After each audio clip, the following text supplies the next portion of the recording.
Bismillahirrahmanirrahim. Alhamdulillahi rabbil alamin wassalatu wassalamu ala rasuli rabbil alamin nabiyyina wa habibina wa qudwatina Muhammad ibn Abdullah wa ala alihi wa sahbihi wa man walah, amma ba'du. Alhamdulillah, muslimin dan muslimat para jemaah sekalian, kita teruskan pengajian kita dalam kitab Riyadhus Salihin. Riyadhus Salihin yang disusun oleh Al-Hafiz An-Nawawi rahimahullahu ta'ala. Bab yang ke-71, Babut Tawadhu'i wa Khafdil Janahi lil Mu'minin. Bab kelebihan tawadhu'. Apa makna tawadhu'? Anda rasa tawadhu' ni tak payah terjemah dah. Tawadhu' ni tawadhu' lah, kan? Ini orang tawadhu'. Penuh dengan tawadhu'. Cuma orang Melayu dia tak kata tawadhu', dia tulis tawaduk. T-A-W-A-D-U-K. Jadi tawaduk. Salah tu. Kita kena tulis bahasa Arab. Tawadhu'. Sebab dia kalimah Arab. Tawaduk tak tahu makna apa. Tawadhu' dan merendah diri. Khafdil janah, rendah sayap. Janah itu makna sayap, tapi orang kita tak ada sayap, maknanya merendah diri terhadap orang-orang mukmin. Terhadap orang yang beriman, kita kena tawadhu'. Para jemaah sekalian, kata di para ulama dalam syarah kita ini, dia kata at-tawadhu' al-abdul mutawadhi'. Hamba yang bersifat tawadhu' adalah merupakan seorang hamba yang mempunyai integriti akhlak yang baik. Cuma kita kena ingat, tawadhu' itu merendah diri terbahagi kepada dua kategori. Yang pertama dia panggil at-tawadhu' al-mahmud. Tawadhu' yang dipuji, iaitulah kita tawadhu' merendah diri kita kepada Allah Azza wa Jalla dan tidak menyombong diri kepada terhadap sesama manusia. Itu dia panggil tawadhu'. Yang mahmud, yang terpuji. Yang kedua, tawadhu' al-mazmum, merendah diri yang dikeji, iaitulah tawadhu' seorang manusia kepada orang yang mempunyai kedudukan dunia. Jadi kita tawadhu', rendah diri kita kepada dia kerana apa? Kerana nak barang-barang dia, nak projek dia, maka itu dia panggil tawadhu' yang dikeji. Kenapa awak hormat sangat dia tu? Bos besar tu, kaya tu, jadi macam-macam. Maka itu tidak dipuji. Jadi alhamdulillah, dalam bab ini Al-Imamun Nawawi rahimahullahu ta'ala bawa kepada kita 5 ayat. Sebahagian daripada ayat telah kita tafsirkan dalam siri-siri yang lalu. Jadi ana baca beberapa ayat ini dengan huraian yang cukup ringkas, insya-Allah, kan? Baik, yang pertama. A'udzu billahi minasyaitonir rajim. Wakhfid janahaka liman ittaba'aka minal mu'minin. Dan rendahkanlah dirimu, mana merendah diri, tawadhu', terhadap orang-orang yang beriman yang mengikutimu.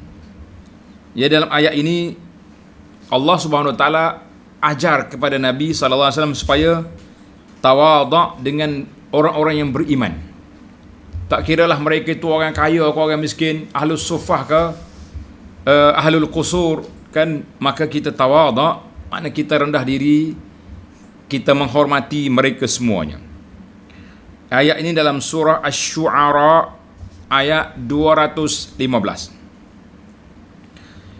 Ayat yang kedua, Ya ayyuhalladzina amanu man yartadda minkum an dinih fasawfa ya'tillahu biqaumin yuhibbuhum wa yuhibbunah azillatin 'alal mu'minina a'izzatin 'alal kafirin.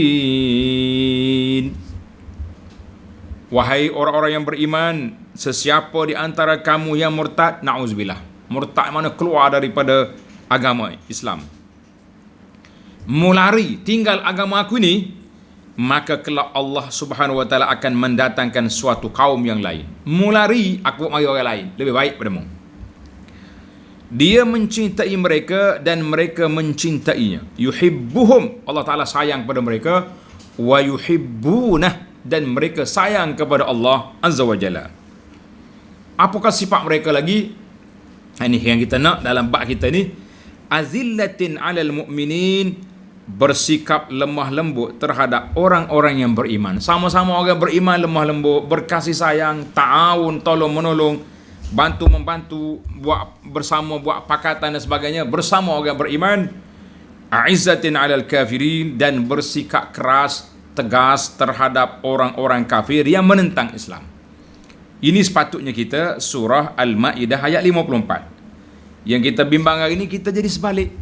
Sama-sama orang Islam ni perli istihza, orang Kelantan kata nganyi kan. Tapi dengan kafir, oh best friend, ini orang yang teman setia saya, inilah satu perjuangan, satu prinsip.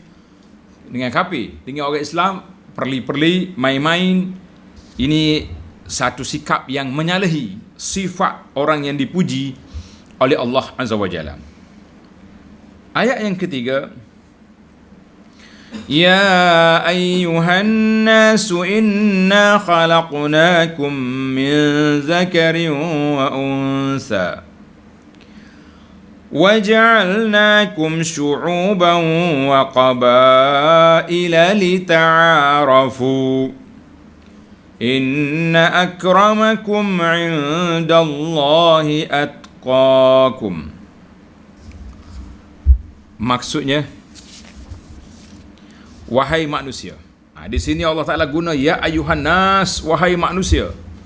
Sebab apa bila kita nak cakap dengan orang, dengan manusia, yang kita nak kategorikan manusia yang terbaik siapa? Sesungguhnya kami telah menciptakan kamu daripada seorang laki-laki dan seorang perempuan. Siapa dia? Tok ayah kita dengan tok yang kita siapa? Adam dan Hawa.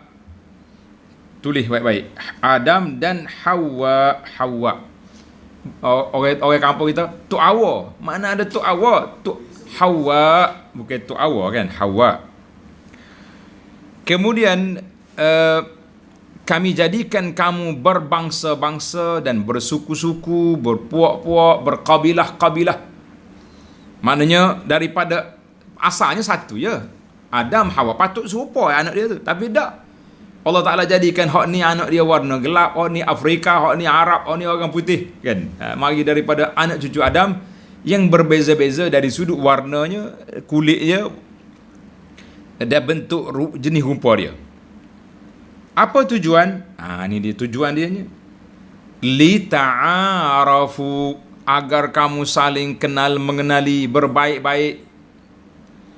Inna akramakum indallahi atqakum, sesungguhnya orang yang paling mulia di antara kamu di sisi Allah ialah orang yang paling bertakwa. Mana kita tak usah duduk sombong, tak usah duduk besar kepala, kan? Orang yang paling mulia siapa dia? Orang yang paling bertakwa. Inna akramakum indallahi atqakum. Surah Al-Hujurat ayat 13. Maka para jemaah sekalian, ayat ini menceritakan kepada kita kemuliaan seorang duduk di mana? Duduk di takwa dia kepada Allah Azza wa Jalla. Maka asal kita ni semuanya manusia, mari daripada tanah, iaitulah penciptaan datuk kita Adam, kemudian nenek kita Hawa. Sama, warna tak kira, tapi ia tafadaluna bil umurid diniyah, berbezanya kita, darjat kita ni berbeza dari sudut keagamaan. Orang yang paling bertakwa itulah orang yang paling mulia pada perkiraan penilaian di sisi Allah Azza wa Jalla. Di sisi manusia, orang yang paling comel, orang yang paling kaya, yang paling selebriti, yang tu yang ni, itu yang paling baik. Kita katalah itu di sisi manusia. Kita nak ambil perkiraan kita, parameter kehidupan kita ni, darjat kita indallah, di sisi Allah Azza wa Jalla. Ayat yang keempat, Imam Nawawi pilih satu ayat lagi, firman Allah Ta'ala, "Fala tuzakku tuzakku anfusakum huwa a'lamu biman ittaqa. Fala tuzakku anfusakum, maka janganlah kamu menganggap diri kamu suci. Jangan anggap diri kita ni paling mulia. Jangan anggap kita lah orang yang terbaik. Sesungguhnya Allah Ta'ala mengetahui tentang orang yang bertakwa. Kita kalau kita mengaku depan orang, boleh je kan? Nak mengaku depan orang, boleh. Oh, aku ni orang paling baik, orang paling mulia. Orang tengok pada zahir, habis pakat cium tangan. Toseh ni bukan sakat cium tangan, cium kepala lutut lagi, cium kaki lagi kan. Tapi kalau Allah Ta'ala dedahkan rahsia sebenar kita, tak ada siapa nak bersalah dengan kita. Na'udzubillah.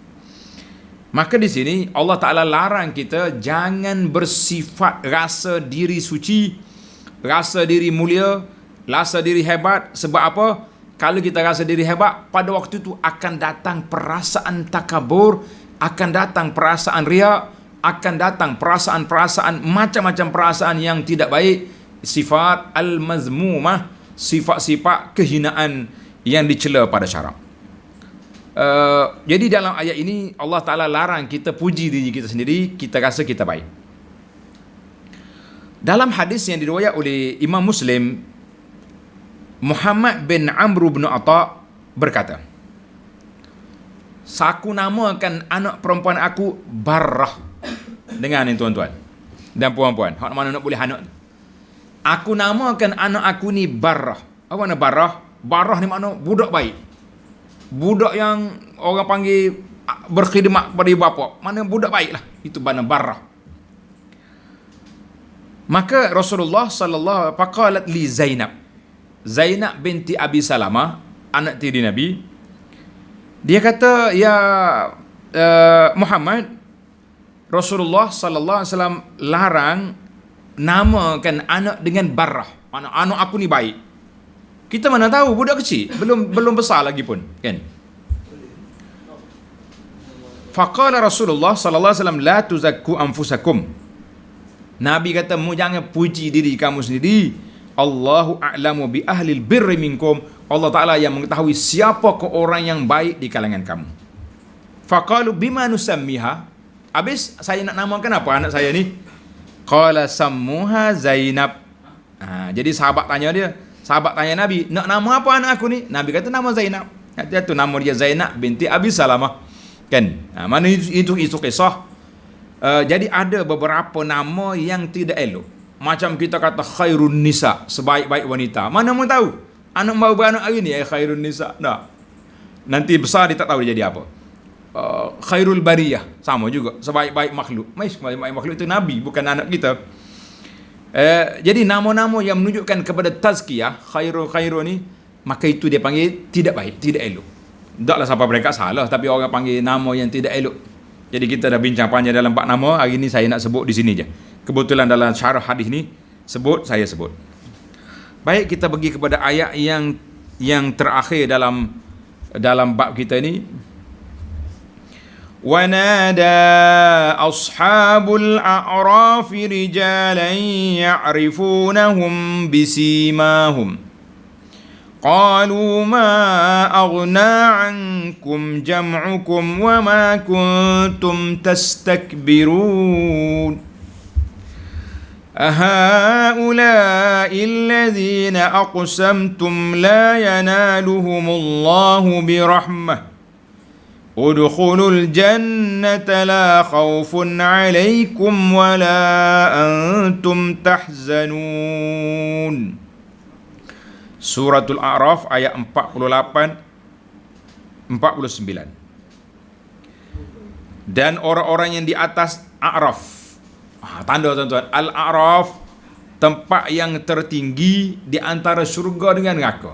Dia bukan syurga, bukan neraka. Dia panggil Araf. Bahasa kita sekarang, orang duduk di atas pagar. Maknanya laha wala kita. Orang Ashabul Araf menyeru orang-orang yang mereka kenal dengan tanda-tandanya sambil berkata. Dia kata apa? Qalu ma aghna ankum jam'ukum wa ma kuntum tastakbirun. Hey, bos. Dia panggil dalam syarah kata, mereka kenal ria apa ni, li rijalin min sanadiril musyrikin. Dia kenal ketua-ketua dia dulu, bos-bos dia dalam neraka, dia kenal. Bos, dia panggil. Harta yang kamu kumpulkan dan apa pangkat yang kamu sombongkan atas dunia dulu, ternyata tidak ada manfaatnya pada kamu hari ini. Allah. Kalau yang neraka apa kat sengih lah. Ai mu perli aku di. Atas dunia dia, walaupun dia boleh masuk syurga, tapi dia tak masuk neraka. Itu satu nikmat bagi dia. Nak banding orang lain. Itukah orang-orang yang kamu telah bersumpah bahawa mereka tidak akan mendapat rahmat Allah Ta'ala? Mu dulu sumpah kan. Mu ngata orang ni tak dapat rahmat Allah Ta'ala, dia perli kepada orang miskin-miskin. Allah berfirman, masuklah kamu ke dalam syurga, tidak ada rasa takut padamu dan kamu tidak pula akan bersedih hati. Jadi Ashabul Araf, dia sempat lagi dia berdialog, sempat lagi dia main dengan ahli neraka, orang-orang yang dia kenal pembesar-besar atas dunia dulu. Kemudian Allah Ta'ala perintahkan dia masuk dalam syurga. Dia kata Alhamdulillah. Baiklah para jemaah sekalian muslimin dan muslimat, tamatlah kita 5 ayat dalam bab at-tawadhu' wa khafd al-janah. Sekarang ni kita masuk kepada hadis. Hadis kita ni tak banyak, lebih kurang ada 10 hadis. Hadis nombor 602. Wa an Iyad bin Himar radhiyallahu anhu. Qala Rasulullah sallallahu alaihi wasallam, Inna Allah awha ilayya an tawada'u hatta la yafkhara ahadun ala ahadin wa la yabghiya ahadun ala ahadin. Rawahu Muslim. Daripada seorang sahabat nama dia Iyad bin Himar. Jangan pula gibu nama anak dia Himar. Sebab apa? Ada nama sahabat. Jangan. Himar tu makna donkey. Yang hidup main. Nah, orang Arab ni macam-macam nama dia.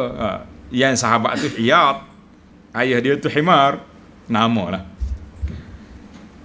Dia berkata, Rasulullah sallallahu alaihi wasallam bersabda, sesungguhnya Allah menurunkan wahyu, Allah Ta'ala turunkan wahyu kepada Nabi sallallahu alaihi wasallam agar kamu semua saling bersikap tawadhu', merendah diri, rendah hati. Allah perintahkan supaya kita bersifat tawadhu', sehingga tidak ada seorang pun yang bersikap sombong terhadap orang lain. Jangan ada. Dan tidak ada seorang pun yang menunaya orang lain. Jadi hadis ni jelaslah kan, bahawa Allah SWT wahyukan kepada Nabi sallallahu alaihi wasallam, maka wahyu itu ada 2 kategori. Wahyun yutla, wahyu yang dibaca, itu dia panggil Al-Quranul Karim. Ada satu lagi wahyu ghairu matlu, tidak dibaca seperti Quran, tapi dia bersifat wahyu, maknanya arahan itu datang daripada Allah Azza wa Jalla kepada Nabi sallallahu alaihi wasallam. Maka nama dia wahyu.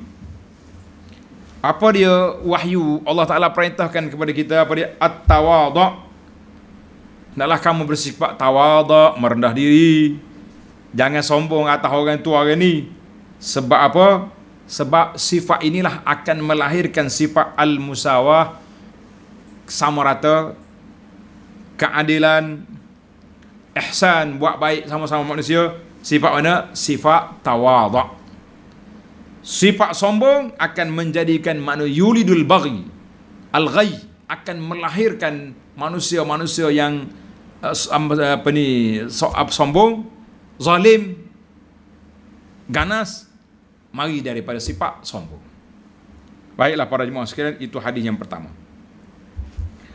Hadis yang kedua, wa an Abi Hurairah radhiyallahu anhu anna Rasulullah sallallahu alaihi wasallam qala ma naqasat sadaqatun min malin wa ma zadallahu 'abdan bi'afwin illa 'izza wa ma tawadha'a ahadun lillahi illa rafa'ahu Allah.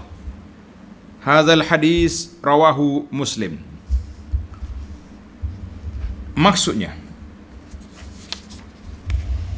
daripada Abu Hurairah radhiyallahu anhu, dia berkata, sabda Nabi sallallahu alaihi wasallam, sedekah tidak akan mengurangkan harta. Ni pelik sikit ni.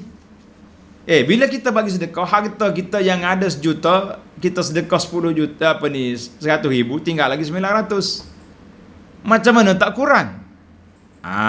Ini kita kena faham betul-betul para jemaah sekalian. Kita dah bincang dalam babul karami wal jud lepas. Cuma saya ulang balik, mungkin ada yang baru dengar, mungkin yang sudah lupa. Maksudnya, saat ana buat bandingan mudah, simple. Kita tukar account je. Contohnya kita duit kita duduk dalam bank Islam. Kan? Daripada bank Islam kita pergi transfer duit ke tabung haji. Maknanya bank Islam kita yang 1 juta tinggal lagi 900 ribu. 100 ribu lagi duduk mana? Duduk dalam tabung haji. Kurang ke tak kurang duit kita? Kurang nampak di situ, tapi sebenarnya tak kurang. Itu maksudnya. Maknanya kalau kamu sedekah, harta kamu tidak berkurang, bahkan bertambah lagi. Dulu harta kita 100 ribu. Bila kita sedekah 10 ribu, 10 ribu diganda dengan 10 lagi, dia jadi berapa jadi? 10 ribu jadi 100. Naik pula 100 ribu. Itu kalau ganda 10, kalau sampai 700 kali ganda, Masya Allah, saham kita sangat, orang panggil melonjak naik. Masya Allah, tabarakallah. Itu kita faham hadis. Baik, kita nak masuk ke tajuk kita. Wa ma zadallahu 'abdan bi'afwin illa 'izza. Dan Allah SWT pasti tidak akan menambahkan kemuliaan kepada seseorang yang suka memaafkan orang. Orang yang siapa suka maafkan orang, Allah Ta'ala tambahkan kemuliaan bagi dia. Ingat baik ni. Kita ni kadang-kadang, sebab apa kita tak nak maafkan orang? Kenapa? Sebab kita kata jatuh standard. Engkau tak ambil tindakan ke kepada orang tu? Biarlah, kita kata tak? Biarlah. Awak ni penakut ni. Orang akan kata apa? Kita penakut. Engkau ni pondan ni tak berani lawan. Kita jangan kira orang kata, kita kira apa Allah nak kata. Illa izza, Allah Ta'ala akan beri kemuliaan kepada orang yang memaafkan orang. Masya Allah. Masya Allah, hebat. Yang ketiga, wa ma tawadha'a ahadun lillahi illa rafa'ahu Allah. Dan tanda tuan-tuan, dan tidak ada yang selalu bersikap tawadhu' kerana Allah. Kita tawadhu' kerana Allah, bukan tawadhu' kerana bos kaya. Kenapa awak hormat sangat kau dia tu? Orang kaya tu. Kalau nyakapa bagi kita ni boleh 100 ribu segak lah. Mana nampak sangat kita tu merendah diri kepada orang tu sebab harta dia. Kita kata la wa ma tawadha'a ahadun lillah kita itu illa rafa'ahu Allah, nasaya pasti Allah Ta'ala akan mengangkatkan darjatnya. Masya Allah, tabarakallah. Siapa dia nak naik darjat? Tawadha'. Sifat tawadha' Allah Ta'ala akan angkat darjat kita. Hadzal hadis rawahu Muslim. Mana dalam hadis ini ada 3 perkara: sedekah, maafkan orang, dan tawadha'. InsyaAllah setakat mana kita ada duit, kita sedekah.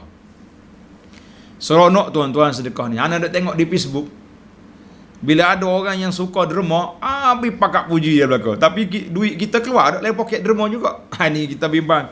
Duk tular cerita orang derma, kita tak menderma. Kita kata Masya Allah, tabarakallah. Macam kita tengok orang duduk duduk makan, kita tak makan. Mana ada? Tak kenyang lah kita, kan? Baik. Hadis yang ketiga, nombor 604. Wa an Anas radhiyallahu anhu annahu marra ala sibyanin fasallama alaihim wa qala kana an-nabiy sallallahu alaihi wasallam yaf'aluhu, muttafaqun alaih. Daripada Anas bin Malik. Man huwa Anas? Tanda situ. Anas ni dia berkhidmat kepada Nabi sallallahu alaihi wasallam selama 10 tahun. Sepanjang Nabi di Madinah, dia khidmat. Mak dia Ummu Sulaim datang jumpa Nabi sallallahu alaihi wasallam, dia kata, Anas khadimuka ud'ulah. Anas khidmat pada Nabi, doakan untuk dia, maka Nabi doa selalu. Sehingga katanya panjang umur Anas, ramai keturunan cucu dia dan banyak harta dia. Masya Allah, tabarakallah.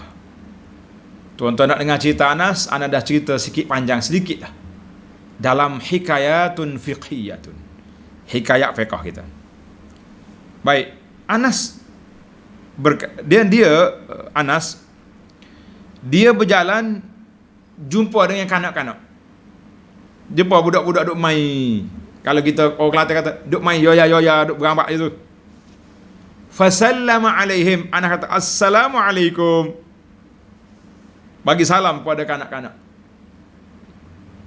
Wa qala, kata Anas radhiyallahu anhu, kana an-nabiy sallallahu alaihi wasallam yaf'aluhu.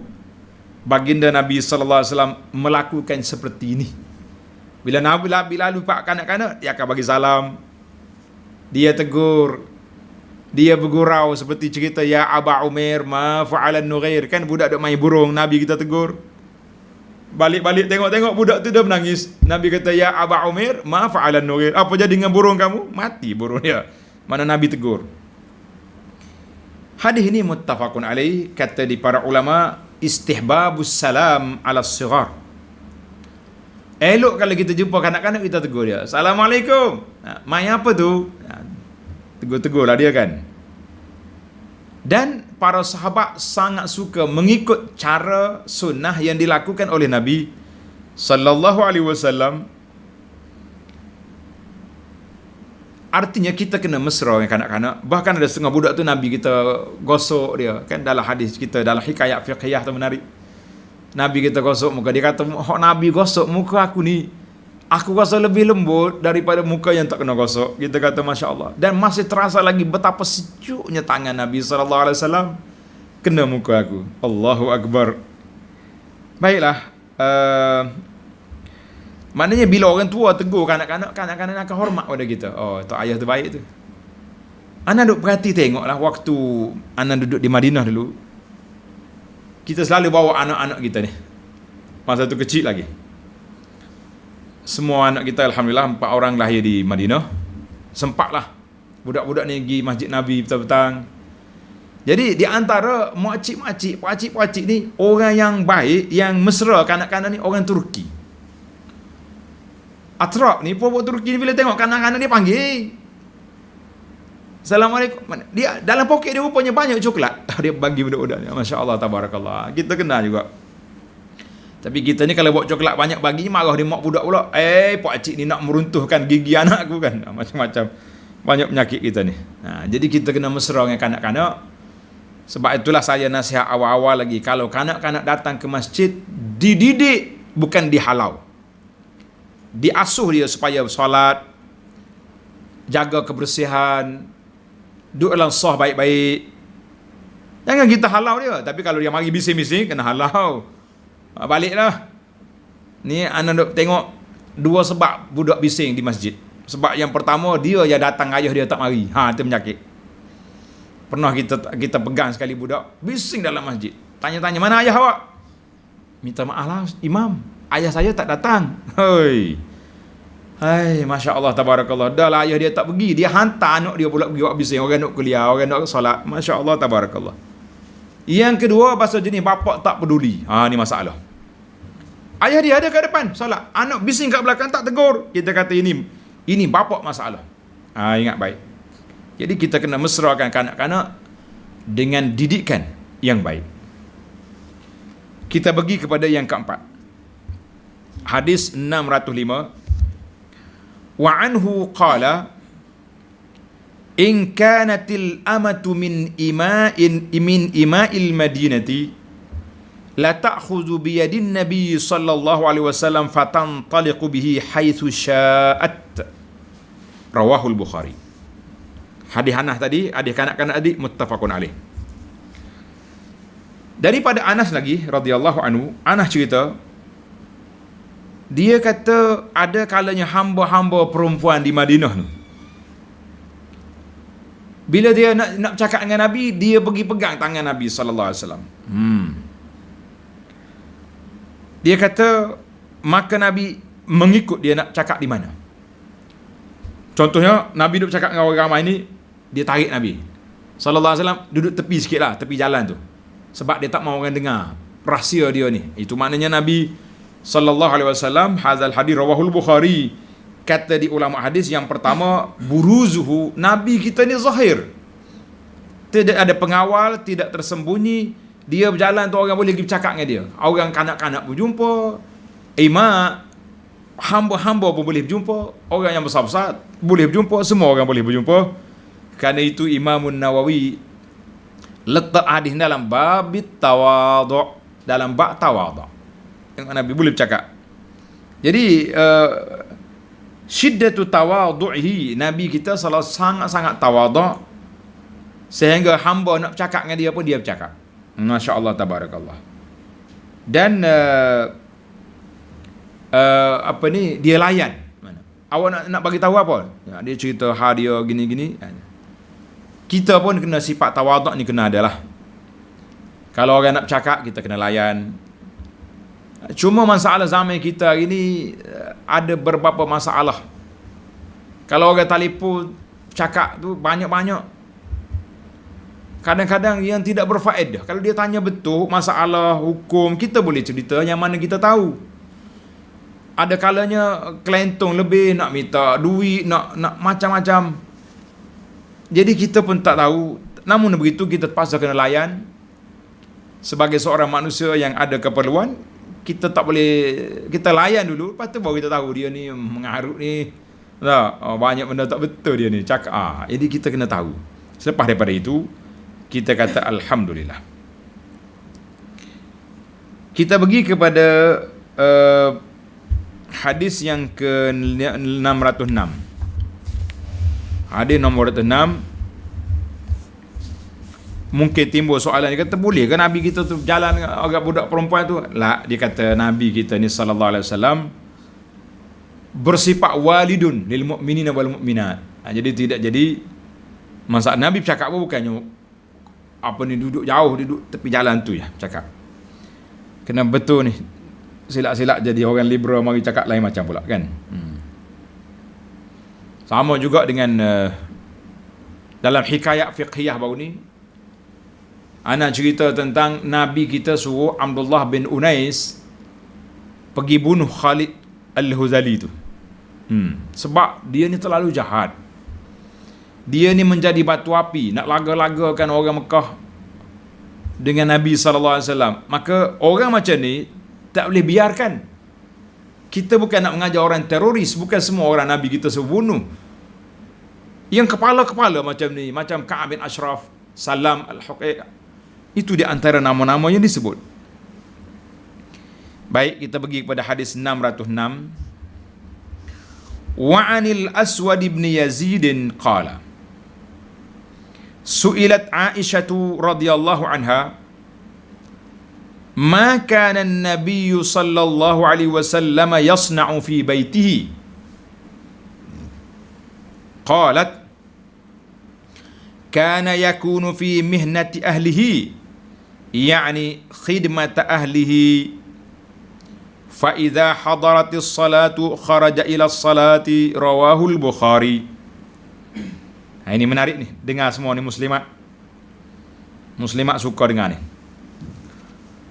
Daripada Al-Aswad bin Yazid, dia berkata, Sayyidah Aisyah radhiyallahu anha ditanya tentang apakah kebiasaan yang Nabi lakukan di rumahnya. Nabi SAW buat apa di rumah? Agak-agaknya apa? Relax, tunggu isteri hantar kopi. Qalat kana yakunu fi mihlati ahlihi. Aisyah berjawab, baginda sallallahu alaihi wasallam sentiasa memerhatikan keluarganya, yakni fi khidmati ahlihi, membantu keluarga dia. Allahu akbar. Dia bantu isteri dia. Nabi membantu isteri di rumah. Tolong basuh pinggan ke apa dia benda. Para suami sekalian, bagaimana dengan kita? Bantu ke tak bantu? Dia kata, Ustaz, saya kalau kat dapur boleh je basuh pinggan, tak. Tapi kalau nak jemuh kain kat rumah tak boleh. Nanti orang ambil gambar kan, dia kena tuduh pula. Dia panggil queen control. jadi bibit kat kita kata apalah, pandangan kita ni, masyarakat kita ni pandang tak serong pada suami yang bantu isteri. Kata-kata lah, orang yang terbaik Rasulullah sallallahu alaihi wasallam membantu isterinya dalam kerja-kerja rumah. Kita kata masya-Allah. Tapi ingat, fa idza hadaratis salatu, apabila sampai waktu salat, maka baginda sallallahu alaihi wasallam keluar mengerjakan salat berjamaah. Kita ingat, ni kita ni pakai bantu isteri, pakai orang duduk solat pun duduk bantu lagi lah. Itu salah tempat. Maka hadis ini juga menceritakan kepada kita, yang pertama tawaduk Nabi sallallahu alaihi wasallam, yang kedua kerja-kerja dunia jangan melekakan kita daripada akhirat. Kalau kita tengah buat kerja, tengok nak azan dah, saya kena 5 minit lagi, saya kena mandi. Ni dak kita ni orang azan baru nak pergi mandi. Sampai di masjid masbuk. Apalagi kalau zaman kita hari ni, budak-budak hari ni kerja tak ada, kau duk main handphone, duk main game, main internet. Orang azan tak berhenti lagi, tidur lewat, akhir sekali tahajud entah ke mana. Ini di antara saat-saat kerugian yang sangat berat di zaman kita hari ini. Baik, kita pergi kepada hadis yang 607. An Abi Rifa'ata Tamim bin Usaid radhiyallahu anhu qala, intahaitu ila Rasulillah sallallahu alaihi wasallam wa huwa yakhutubu. Faqultu ya Rasulullah, rajulun gharibun jaa yas'alu an dinihi la yadri ma dinuhu. Fa aqbala alayya Rasulullah sallallahu alaihi wasallam wa taraka khutbatahu hatta intaha ilayya. Fa utiya bi kursiyyin fa qa'ada alayhi wa ja'ala yu'allimuni mimma 'allamahu Allah. Thumma ata khutbatahu fa atamma akhiraha, rawahu Muslim. Maksudnya daripada Abu Rifa'ah Tamim bin Usaid radhiyallahu anhu, dia berkata, aku datang berjumpa Nabi sallallahu alaihi wasallam sedang baginda sedang berkhutbah. Mana dia masuk masjid, Nabi kita duduk khutbah. Kemudian aku mencelah. Orang Badui ni dia tak irau, tak ada protokol dia. Dia boleh ya celah Nabi duduk khutbah. Dia kata, wahai Rasulullah, ada orang asing datang hendak bertanyakan tentang agama. Orang gharib mari daripada kampung nak tanya bab agama ni, kerana dia belum mengerti tentang selok-belok agamanya. Maka baginda Nabi sallallahu menyambutku dan memberhentikan khutbahnya serta mengambil kursi dan duduk di atas kursi itu. Kemudian baginda mengajarku sebagaimana Allah Subhanahu wa taala mengajarnya agama. Setelah selesai, lalu kembali berkhutbah dan menyelesaikan khutbahnya. Hadzal hadis rawahu Al-Bukhari. Hadis rawahu Al-Bukhari. Maksud dia di sini, pelik ni. Tengok dalam kitab asal dia rawahu Muslim. Dalam kitab terjemahan rawahu Al-Bukhari, para pelajar tanda. Tak takut dia riwayat dua-dua ada. Tengok nota dia 765 ada juga. Al-Bukhari dalam Al-Adabul Mufrad. Bukhari dalam dalam sahih dalam Adabul Mufrad, dan Muslim dalam sahihnya. Alhamdulillah. Ni kalau yang baca kitab terjemahan tanda rawahu Muslim, tambah itu. Dan diriwayat oleh Bukhari dalam kitabnya Al-Adabul Mufrad. Nama Adabul Mufrad ni bukan kitab sahih dia, kitab lain. Maknanya dalam hadis ini Nabi sallallahu alaihi wasallam tawaduk ni. Orang baru mari tanya masalah, Nabi tengah duduk khutbah, Nabi kita berhenti. Di sini para ulama mengatakan ra'fatun. Nabi kita lemah lembut dengan orang-orang yang baru ni Islam ni. Jangan duduk kasar-kasar dengan dia. Kita ajar dia molek-molek. Yang kedua, orang yang tak tahu kena bertanya. Tapi kalau kita hari ni biarlah ada protokol sikit dah. Orang duduk ngajar, jangan dulu. Lepas pada tu. Yang ketiga, harus kita mengajar, menyampaikan kuliah alal kursi. Tengok Nabi kita fa'utiya bi kursiyun faqa'ada. Dibawa datangnya kursi, Nabi duduk atas tu. Ni ada anda ingat, ada juga orang Bila nak mengajar, kita bagi meja macam ni, meja kerusi. Oi, tak mau duduk. Tuan-tuan guru kita, syekh kita semua duduk atas lantai. Kuliah. Tak mau atas meja. Ingat para jemaah sekalian. Nabi sallallahu alaihi wasallam hadis yang sahih, fa'utiya bi kursiyyin faqa'ada alaihi. Dibawa kursi, Nabi duduk. Takkanlah kita sampai peringkat tadi duduk kerana guru kita duduk di bawah, Nabi duduk. Dan kalau kita tempat orang kuliah macam ni, duduk je lah atas kursi. Tak payahlah kita tawaduk lebih-lebih. Ini pun tawaduk. Kan? Kursi dah sedia situ, bukan menyusah-nyusah pikul kursi mari daripada rumah kerana kita lah. Kalau itu logik. Ini kursi ada memang tersedia di masjid. Siapa-siapa pun duduk atas tu. Apa yang jadi masalah kita kan? Maka para jemaah sekalian, itu pun sifat tawaduk. Cuma dalam hadis lain, Nabi tak makan duduk di atas meja. Tak makan di meja, dia makan duduk di bawah. Itu ada riwayat. Kita pula makan atas meja boleh. Mengajar duduk di meja tak boleh kan? Masya Allah, tabarakallah. Baiklah. Hadis ini masih lagi dalam apa ni? Di dalam bab tawaduk. Nabi kita layan, tak bertanya orang dan tidak menafikan tawaduknya duduk atas kerusi. Alhamdulillah. Kalau tidak nak akak kerusi tak layan dah ni. Jadi boleh lah. Kalau orang tanya mana dalil duduk atas kerusi? Ni. Fa'utiya bi kursin faqa'ada alaihi. Kita kata alhamdulillah. Hadis rawahu Muslim. Hadis 608 wa an Anasin radhiyallahu anhu anna Rasulullah sallallahu alaihi wasallam kana idza akala ta'aman la'iqa asabi'ahu thalatha.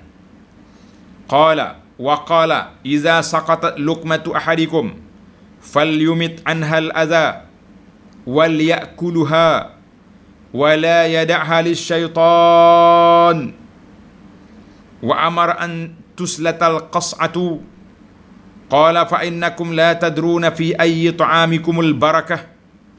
Rawahu Muslim. Maksudnya dari Anas radhiyallahu anhu, dia berkata bahawa apabila Rasulullah sallallahu alaihi wasallam makan, baginda akan menjilat 3 batang jari-jarinya. Nabi kita dia makan dengan 3 jari je. 1 2 3. Gini. Ambil. Dia tak. Sebab apa tuan-tuan? Dia makan roti. Makan roti cukuplah 3 jari. Makan buah kurma boleh. Kalau makan nasi 3 jari masuk ke tak masuk? Tak masuk. Kita tak apa. Bukan menyalahi sunnah makan dengan 5 jari. Nabi dia makan roti. Kita kalau makan roti kita makan 2 3 jari. Menarik. Anas berkata bahawa Nabi sallallahu alaihi wasallam bersabda, apabila suapan salah seorang di antara kamu semua jatuh, kita makan makanan itu jatuh, maka ambillah dan bersihkan kotorannya, tiup, serta makanlah dia. Jangan biarkan makan itu dimakan oleh syaitan. Siapa dia nak jamu syaitan? Bukan bawa ayam panggang, ayam kuning, telur putih pergi letak tengah padang lah. Makanan jatuh tak ambil semula, itu bermakna dia telah buat jamuan kepada syaitan. Happy syaitan. Ada lunch, ada dinner. Makan sekali dengan kita. Allahu Akbar. Dan serta makanlah dan jangan biarkan makan itu dimakan oleh syaitan. Baginda sallallahu alaihi wasallam juga menyuruh agar bersihkan sisa-sisa makanan yang ada dalam piring, dalam talam. Dalam pinggang ke dalam mangkuk, dalam talam, kena ada. Baginda sallallahu juga bersabda, sesungguhnya kamu semua tidak tahu makanan manakah yang terdapat keberkatan. Hadis riwayat Muslim. Yang pertama para jemaah sekalian, dalam hadis ini menunjukkan tawaduk beberapa perkara. Yang pertama, bila kita makan, kita kena jilat jari kita ni. Jangan kita pergi basuh sedangkan makannya ada lagi situ. Yang kedua, kalau makanan kita jatuh, ambil. Buang kalau ada benda tak baik, kita makan. Yang ketiga, habiskan makanan yang ada di hadapan kita. Dalam pinggang kita tu kosongkan, makan dalam talam. Kalau kita rasa contohnya talam besar, kita baru 3 orang, dijangka tak habis, kita ambil lah pinggang lain. Supaya tidak, orang panggil tak Tidak gaul semua, nanti orang mari nak makan bekas kita pula tak, akhir kali terbuang semua sekali. Tak. Ini di antara sunnah tawaduk, gilak jari makan yang tapi orang yang sombong-sombong sampai kita ni, gilak jari, macam kucing. Perli. Lah. Kalau makanan jatuh, ambil semula, laparnya teh banyak lagi.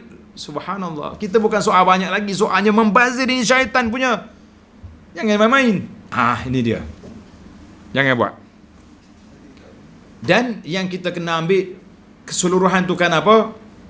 Sebab kita tak tahu di mana ke berkat duduk, sama ada di yang tinggal yang terakhir dalam pinggang kita tu, ataupun apa dia yang di jari kita tu. Maka kita mengatakan itulah hak kita. Baik para jemaah sekalian, kita pergi kepada hadis yang ke-609. Wa an Abi Hurairah radhiyallahu anhu anin Nabi sallallahu alaihi wasallam qala ma ba'athallahu nabiyyan illa ra'al ghanam. Qala ashabu wa anta ya Rasulullah? Qala na'am kuntu ar'aha ala qararita li ahli Makkah. Rawahul Bukhari. Maksudnya daripada Abu Hurairah, sabda Nabi sallallahu alaihi wasallam, tidaklah Allah Taala mengutuskan seorang nabi melainkan dia mengembala kambing. Maknanya nabi yang Tuhan utuskan itu asalnya dia pernah berpengalaman mengembala kambing. Para sahabat bertanya, termasuk Tuan Rasulullah sendiri sallallahu alaihi wasallam? Jawab Nabi sallallahu alaihi wasallam, ya, aku pun dahulu menggembala kambing milik penduduk Mekah dengan upah beberapa qirat, kepingan wang dinar. Hadis ini dalam Bukhari. Jadi para jemaah sekalian, hadis ini kita dah hurai panjang hari itu tentang cerita para anbiya, bagaimana nabi-nabi alaihi wassalatu wassalam itu payah kambing. Di antara yang masyhur payah kambing siapa? Musa, 10 tahun jaga kambing di Madian, menjadi mas kawin kepada isteri dia. Masya Allah, tabarakallah. Jangan main 10 tahun payah kambing. Baik.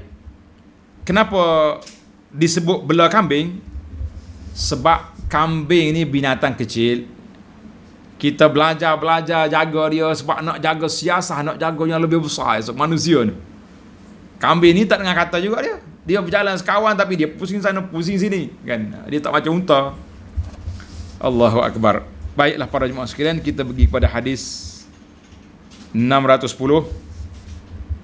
Wa anhu 'anin nabiy sallallahu alaihi wasallam qala law du'itu ila qura'in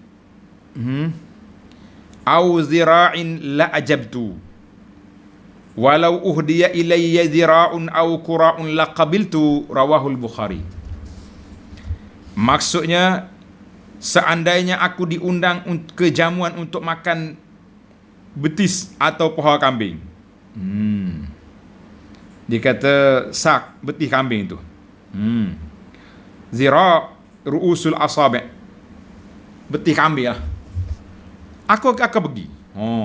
Maknanya kaki kambing pun Nabi kita pergi. Kita ni ajak makan kambing, kadang-kadang jumpa buah hara banyak. Dan seandainya aku diberi hadiah makanan satu buah betis kambing atau paha kambing, aku akan terima. Artinya kaki kambing pun Nabi kita terima. Tapi kaki kambing dah jadi komersial sekarang ni, dipanggil kawarek kan. Kawarek sedap pula. Allahu akbar. Baiklah para jemaah sekalian, itu menunjukkan bahawa tawaduknya Nabi sallallahu alaihi wasallam. Asalkan orang bagi hadiah, orang ajak dia makan, dia makanlah. Dia tidak memilih-milih. Tak payah wagyu lah dah. Nak ajak saya ni makan nasi sate, daging apa? Wagyu. Ikan apa? Salmon. Ikan keli. Tak main keli-keli lah. Ikan nak sedap-sedap, patin. Ikan apa mahal-mahal ni? Kalau kita di Kuala Kerai ni, ikan kerai nama dia. Dekat RM100 seekor. Mari try sekali. Kuala Kerai itu nama ikan kerai. Mahal dia punya harga. Baik, kita pergi kepada hadis yang terakhir, hadis yang ke-10. Wa an Anas radhiyallahu anhu qala kanat naqatu Rasulillah sallallahu alaihi wasallam al-adba'u la tusbaq aw la takadu tusbaq faja'a arabiyyun ala qa'udin lahu fasabaqaha fashaqqa dhalika 'ala al-muslimin hatta 'arafahu an-nabiy sallallahu alaihi wasallam faqala haqqun 'ala Allah alla yartafi'a shay'un min ad-dunya illa wada'ahu rawahu al-Bukhari. Kata Anas, Nabi kita sallallahu alaihi wasallam memiliki unta yang dinamakan dengan adba, tulis ejaan ain, dad, ba, alif, hamzah. Adba. Kalau tulis Rumi macam mana? Koma dulu. Koma ADHBA koma. Adba. Gitu tulis kat kereta tu. Setengah orang ni biasa dia tulis qaswa. Ni adba ni kuda unta Nabi hak laju dia kata ni. Naqah tu unta yang laju. Kalau kita sekarang ni kereta apa yang laju orang duduk tular sekarang ni? Ni hak atas jalan raya ni. Lah. Apa nama ni? Hak kecil ni. Kereta Malaysia bukan kancing abang dia sikit tu. Viva. Myvi. Tulis kat Myvi tu adba. Myvi ni masyhur sangat laju kan. Dulu kancil. Kita bawa kereta sedap soalnya kancil bagi piau. Pening. Nyepitah. Tak? Masya Allah. Unta Nabi ni adba tidak pernah kalah. Tak ada siapa boleh potong dia. Laju. Tidak kalah dan tak pernah dikalahkan. Kemudian datang seorang badui dengan menunggang unta biasa. Sudah. Unta debek. Kata orang Kelantan, unta debek ni unta biasa-biasa. Dapat mengalahkan unta Nabi. Badui ni dengan unta dia piau potong unta Nabi. Sudah. Kejadian ini menyebabkan kaum muslimin gelisah. Potong unta Nabi. Adba. Sehingga baginda sallallahu alaihi wasallam mengerti apa yang sedang terjadi. Nabi faham dengan perasaan sahabat ni. Kemudian baginda sallallahu bersabda, haqqun 'ala Allah alla yartafi'a syai'un minad dunya illa wada'ahu. Nabi mengatakan sudah menjadi kelaziman bagi Allah Azza wa Jalla bahawa tidak ada satu benda yang tinggi dalam dunia ni pasti Allah Ta'ala akan rendahkan dia. Maknanya kalau ada orang sombong, orang rasa dia perfect, rasa dia kuat, rasa dia hebat, Allah Ta'ala akan jatuhkan orang itu. Masya Allah, tabarakallah. Hadis ini dalam Bukhari. Maknanya hadis ini menyatakan bahawa bayanu hawani dunia ala Allah. Dunia ni tak ada nilai di sisi Allah Azza wa Jalla. Maka biarlah kita sentiasa bertawaduk, merendah diri kepada Allah Azza wa Jalla, jangan sombong-sombong. Setara mana kita hebat, akan jadi orang lain hebat, dan setara mana kita kuat, kita akan jatuh akhirnya. Tengok hari ni orang duduk dia panggil apa ni? Troll. Cerita-cerita lama dah 30 tahun dulu. Perbuatan orang dulu gini-gini, sekarang ni dia tu'ti ukulaha, dia telah merasai apa yang dia buat. Kita kata Masya Allah, tabarakallah. Marilah kita bersifat tawaduk, bersifat merendah diri kepada Allah Azza wa Jalla. Siapa dia tawaduk, kerana Allah rafa'ahullah, Allah akan angkat darjat dia, insya-Allah. Siapa dia sombong, Allah Taala akan jatuhkan dia. Sama ada cepat ataupun lambat. Tamatlah kita bab tawaduk. InsyaAllah kita akan sambung dalam siri yang akan datang, siri bab 72, bab tahrimil kibri wal i'jab, bab haram bersifat sombong dan bangga diri. InsyaAllah dalam siri yang akan datang. Subhanakallahumma wa bihamdika asyhadu an la ilaha illa anta astaghfiruka wa atubu ilaih. Wa sallallahu ala nabiyyina Muhammad wa ala alihi wa sahbihi ajma'in. Walhamdulillahi rabbil alamin. Wassalamu alaikum warahmatullahi wabarakatuh.